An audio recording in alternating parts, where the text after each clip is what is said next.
Today's podcast episode of Simple Mind Space is focused on the topic of the U.S. national debt and its implications for the country. The host provides clear and actionable advice on investing, building wealth, and making smart financial decisions, even for those starting from scratch. The podcast also emphasizes the importance of mindset, discipline, and personal growth in achieving financial goals and unlocking one's full potential. The main topic of today's podcast is the U.S. national debt and the challenges it poses for the government. The host highlights that the U.S. national debt currently stands at $34.8 trillion, which equates to over $100,000 of debt per person in the country. The host emphasizes that the alarming aspect of this situation is that the U.S. government is unable to pay back this debt. The Congressional Budget Office has projected that the situation will worsen in the coming years, rather than improve. To understand the basics of how a country goes into debt, the host explains that, just like individuals, countries have income and expenses. When a country wants to spend more money than it earns, it goes into debt. The debt needs to be repaid, and if a country is unable to do so, it defaults on its debt, similar to a homeowner who can't pay their mortgage. The host then explains how the U.S. government raises money when it needs more funds. The government sells government bonds to investors who loan their money to the U.S. Treasury. The Treasury promises to pay back the investors, along with interest at a later date. The interest rate on these bonds depends on the maturity date of the bond.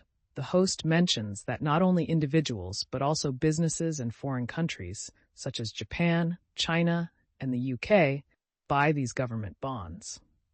The host notes that if the U.S. were to default on these loans, it would have ripple effects worldwide.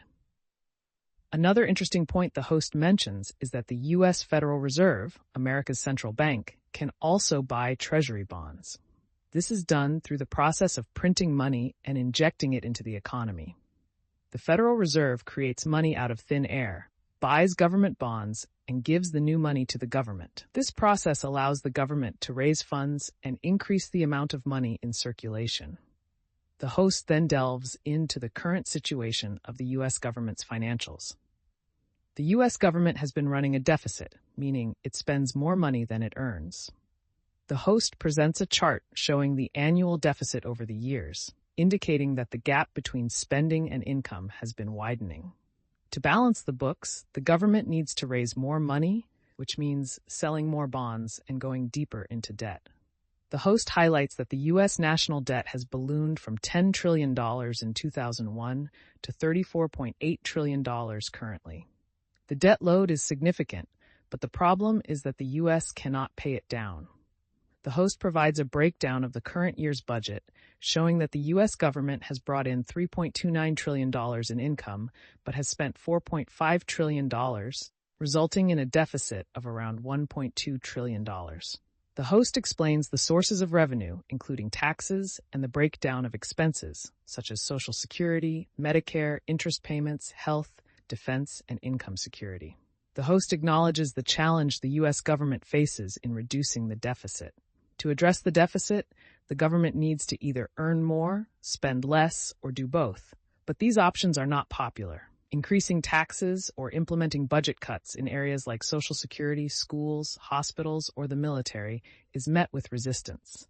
However, if left unchecked, the deficit will continue to worsen.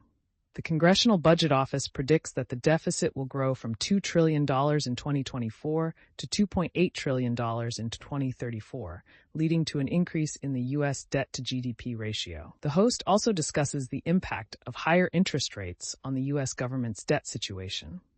The Federal Reserve, responsible for setting interest rates, has raised rates from 0 to around 5.5%. As the U.S. government's debts come due, they need to be refinanced at higher interest rates, increasing the amount of interest the U.S. needs to pay each year. This further exacerbates the deficit and makes it challenging for the government to pay off its debts. The host explains the concept of inflating away the debt, which involves using inflation to reduce the value of the currency over time. By increasing the amount of money in circulation, the government can decrease the value of the currency, making the fixed-rate debt appear smaller in the future. The host cites the example of the U.S. using inflation to reduce its debt-to-GDP ratio, after World War II. However, the host acknowledges that inflating away the debt comes with consequences. Inflation, if left unchecked, can lead to economic instability, social unrest, or even a collapse or abandonment of a currency. The Federal Reserve aims to keep inflation at a target rate of 2% to maintain a stable economy and gradually devalue the currency, making debt repayments easier over time.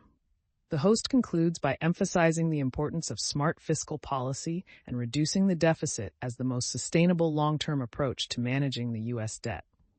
While there may be tricks such as inflating away the debt, the host believes that focusing on productivity and tightening spending where necessary is crucial.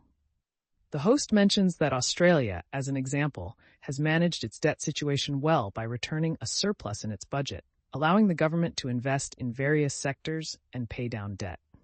In summary, today's podcast episode delves into the U.S. national debt, highlighting its current level and the challenges it poses for the government. The host explains the process of how a country goes into debt, including the sale of government bonds to raise funds. The host discusses the widening deficit and the need for the government to raise more money through bond sales, leading to a significant increase in the national debt. The host also explores the concept of inflating away the debt and the potential consequences of inflation. The episode concludes by emphasizing the importance of smart fiscal policy and reducing the deficit as the most sustainable approach to managing the U.S. debt.